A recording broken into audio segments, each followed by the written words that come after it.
ఒకటవగా స్వాగతం వధువ స్వాగతం స్వాగతం వధువ స్వాగతం ఈ పతి చేరగా నవవరుడ స్వాగతం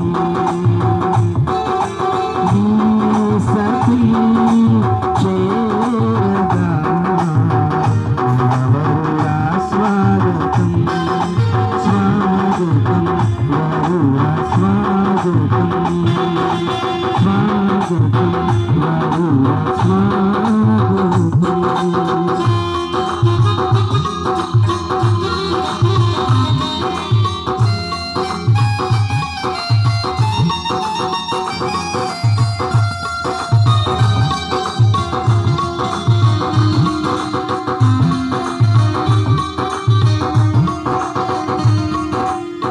నరుడు ఒంటరిగా ఉండరాదని జంటగా ఉండు వీరది నరుడు ఒంటరిగా ఉండరాదని జంటగా ఉండ వీరది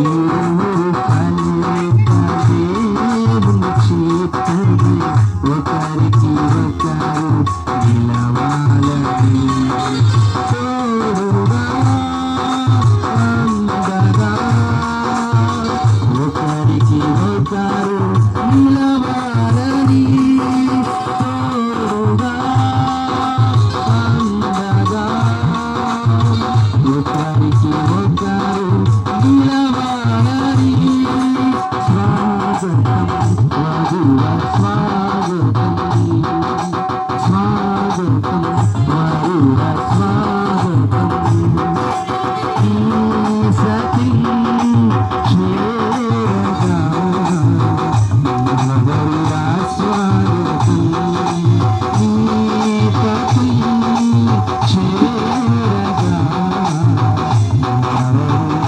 స్వాగతం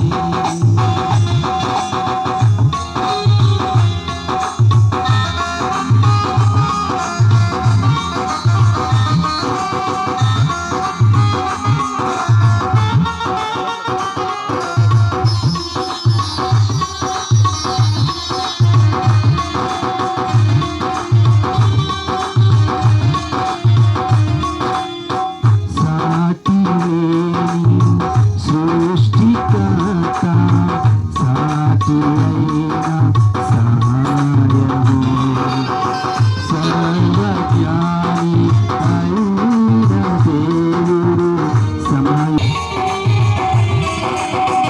సాటి లేని సృష్టికర్త సాటి అయిన సహాయము సర్వజ్ఞాని అయిన దేవుడు సమయోచితమైన జ్ఞానముతో సమకూర్చెను సతిపతు సమకూర్చెను సతిపతులను ఇది ఎన్నిటిలో ఘనమైనది స్వాగతం వధువ స్వాగతం స్వాగతం వరుడ స్వాగతం ఈ పతి చేరగా నవవరుడ అత్తగారిని కానీ నువ్వు స్వాధీనం చేసుకుంటూ అంటే దెబ్బకి దెబ్బ కొట్టి మాటకు మాట చెప్పి కాదు, ప్రేమతో విధేయతతో లోబడి అత్తగారిని ప్రేమించి లోబడి ఆవిడ చెప్పిన మాటను విని ఆవిడ్ని గౌరవించి నువ్వు ఆవిడ్ని నీ ప్రేమలో బంధించగలిగితే నీ భర్త నీ ప్రేమలో ఉంటాడు. ఇంకా నీ కుటుంబంలో ఎంతమంది ఉన్నారో నీ మాట అద్దు దాటి వెళ్ళరాడు. గట్టిగా తప్పని కూడా మేపడతాను. ఇది బైబిల్ చెప్తున్న స్తోత్రం.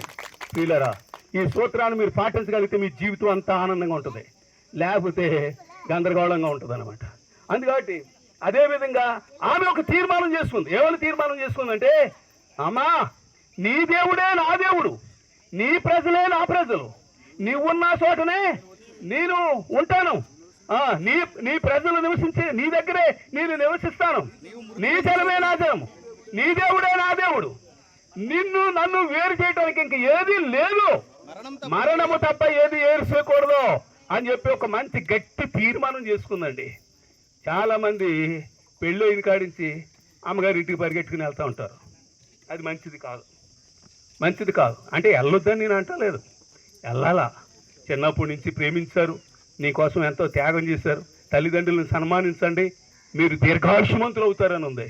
అందుకంటే వాళ్ళ మాట వినాలా, వారిని గౌరవించాలా, వారిని సన్మానించాలా. మాట వినటం అనేది గొప్ప ఆశీర్వాదం.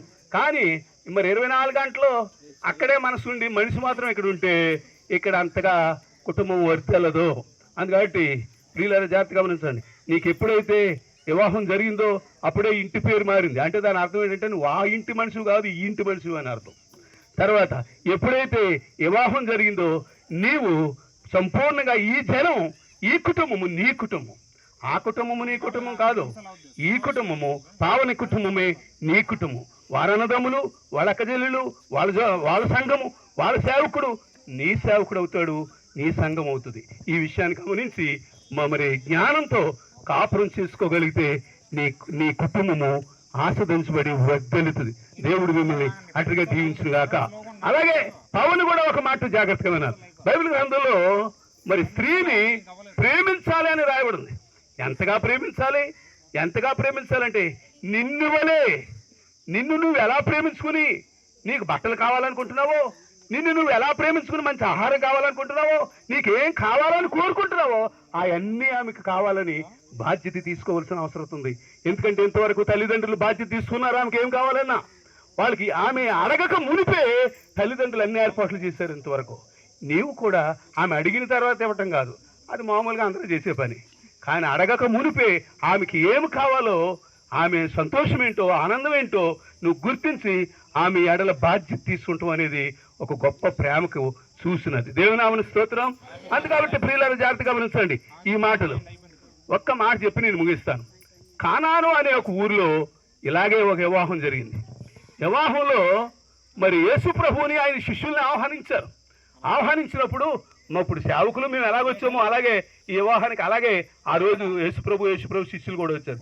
కానీ యేసు ప్రభు ఉన్న ఆ వివాహంలో ఏమి లోటు వచ్చిందంటే ద్రాక్షారసం అయిపోయింది. ఏమైపోయిందండి?